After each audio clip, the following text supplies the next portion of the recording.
Assalamualaikum warahmatullahi wabarakatuh. Nama saya Yasifa Irida Zulhijjah, mahasiswi dari Prodi Pendidikan Bahasa dan Sastra Indonesia. Di sini saya akan mengulas naskah drama Kembang Mawar karya Nano Riartiarno. Untuk memenuhi tugas dari mata kuliah apresiasi drama dengan dosen pengampu Bapak Wahyudin SPD MSen dan dibantu oleh Bapak Riyandi SPD. Untuk tokoh dari Kembang Mawar ini, yang pertama ada Pria, lalu yang kedua ada Hastiti, lalu ada Rukiatun, ada Kormiatari, dan ada Ratna. Dan cerita dari Kembang Mawar ini mempunyai alur mundur karena menceritakan bagaimana masa lalu ketika sekolah dan kuliah dari pria ini. Berlatar tempat di sebuah kamar, pria ini menceritakan bagaimana kisah cintanya dahulu ketika di bangku sekolah dan di bangku perkuliahan. Nah, sebelumnya pria ini adalah seseorang yang ketika berbicara soal cinta, dia ini diam, takut akan mendekati seorang perempuan. Hal itu terbukti ketika di bangku SMP, pria ini menyukai seseorang wanita bernama Hastiti. Tetapi pria ini tidak berani untuk mendekati Hastiti karena pria ini menganggap bahwa mendekati perempuan itu adalah seperti mendekati api yang menyala-nyala dan takut akan terbakar. Nah, padahal Hastiti ini diceritakan oleh si pria ini sangat mirip dengan ibunya. Cara berjalannya, cara bicaranya seperti itu. Tapi pria ini tetap tidak berani untuk mendekati Hastiti. Mungkin juga karena pria ini sangat menghormati ibunya dan menganggap bahwa ibunya ini adalah wanita yang suci. Jadi pria ini tidak berani untuk mendekati Hastiti. Kisah ini berlanjut ketika di bangku SMA. Pria ini menyukai dua wanita, yaitu Rukiatun dan Kurmiatari. Nah, perempuan yang pertama ini sangat amat mirip dengan ibunya, lebih dari Hastiti, kisah cinta di masa SMP.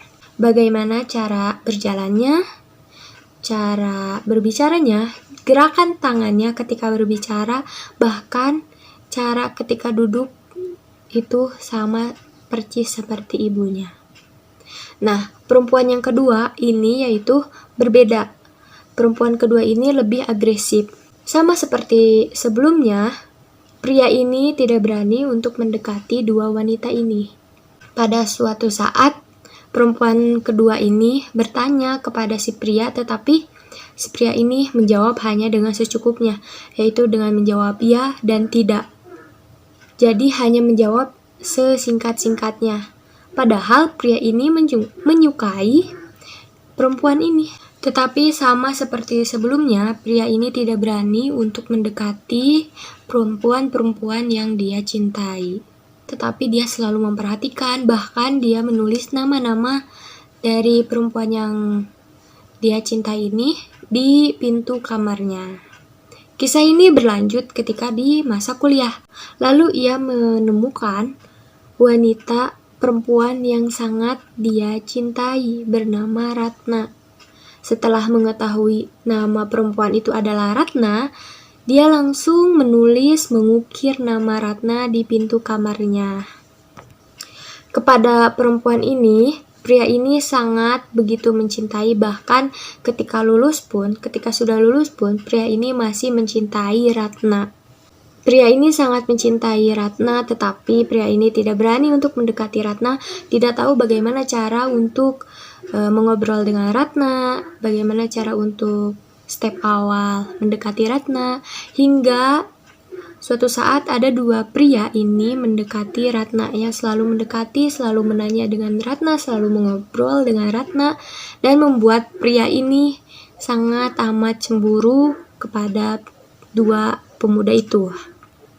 Walaupun Ratna ini hanya merespon satu pemuda, tidak merespon dua-duanya seperti itu. Tapi pria ini sangat amat cemburu. Singkat cerita, sesudah kecemburuannya itu, 5 bulan kemudian, fakultas dari tempat pria ini dan Ratna belajar mengadakan acara di sebuah gunung. Semuanya berangkat mengikuti acara tersebut, termasuk dosen-dosen pun semuanya ikut. Di dalam acara tersebut, pria ini berpidato dan mengusulkan beberapa usulan untuk mahasiswa-mahasiswa dan kampus yang lebih baik. Semuanya bertepuk tangan dan menyetujui apa yang diusulkan dari si pria ini. Ketika di suatu malam, pada saat acara itu, pria ini sedang duduk di depan api unggun. Tiba-tiba, Ratna menghampiri laki-laki ini. Terkejutlah laki-laki ini karena Ratna menghampirinya dan mengajak pria ini berbincang.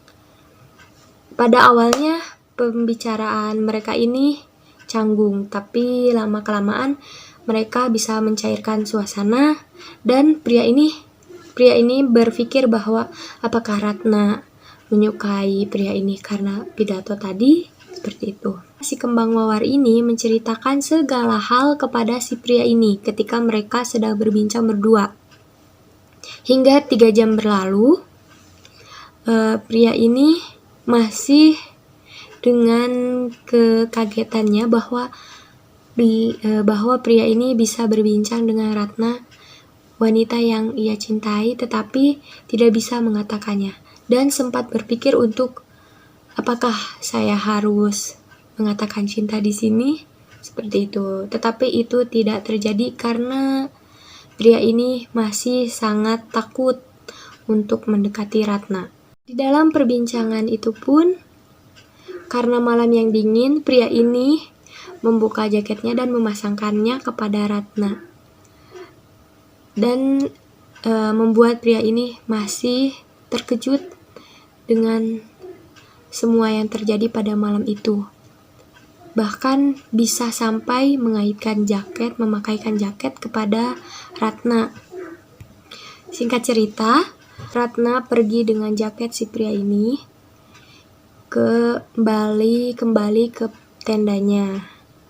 Karena percakapan si pria ini dan kembang mawarnya, yaitu Ratna, sudah 3 jam lamanya pada saat malam itu. Singkat cerita, pria ini memutuskan dan memberanikan diri untuk menyatakan cintanya kepada Ratna. Dia pun mendatangi rumah Ratna. Sesampainya di rumah Ratna, masih dengan kegugupannya, akhirnya pria ini berhasil menyatakan cintanya kepada Ratna dan mengajaknya untuk menikah. Tetapi sayang sekali, Ratna tidak bisa dan menolak lamaran dari pria ini karena Ratna sudah dijodohkan dengan putra dari teman ayahnya, yaitu seorang dokter yang sebentar lagi akan pulang dari Jerman.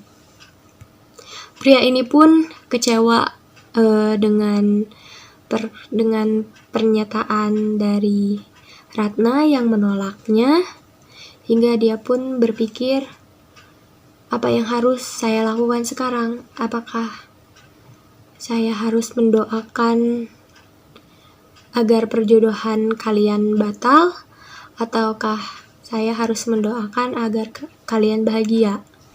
Ratna pun mengembalikan jaket yang pada saat malam itu pria ini berikan. Untuk pertama kalinya setelah sekian lama berbulan-bulan, Ratna baru mengembalikan jaket itu. Dan pria ini pun menerimanya dengan masih berpikiran bagaimana apa yang harus pria ini lakukan. Hingga akhirnya pria ini memutuskan untuk, Ratna, aku harus mendapatkanmu sekarang. Hingga akhirnya pria ini memutuskan untuk, Ratna, aku harus mendekatimu sekarang. Cerita dari Kembang Mawar, kisah cinta antara seorang pria dan Ratna ini. ada hal-hal yang menarik yang saya dapatkan, yaitu bagaimana cara pria ini memandang wanita, yaitu menghormati wanita seperti menghormati ibunya, dan memandang wanita itu adalah seorang yang suci. Dan ketika mencintai seseorang wanita, para pria harus berani untuk menyatakannya.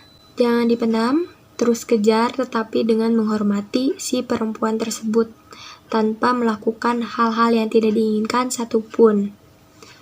Nah, jangan takut untuk mengungkapkan, karena siapa tahu perempuan tersebut juga mempunyai perasaan yang sama seperti Ratna pada saat pulang dari pegunungan itu. Padahal Ratna sesudah dari obrolan 3 jam itu selalu memikirkan si pria ini, tetapi pria ini tetap tidak berani untuk menunjukkan perasaannya kepada Ratna. Untuk para pria di luar sana, semangat untuk mendapatkan seseorang perempuan yang kalian cintai, dan buktikan dengan melamarnya tanpa melukai atau tanpa melecehkan sedikit pun. Tetap menghormati perempuan tersebut hingga nanti kamu benar-benar memiliki wanita tersebut seutuhnya. Nah, jadi sekian video dari ulasan naskah drama Kembang Mawar karya Nano Riartiano ini. Saya Yasipa, terima kasih atas perhatiannya. Wassalamualaikum warahmatullahi wabarakatuh.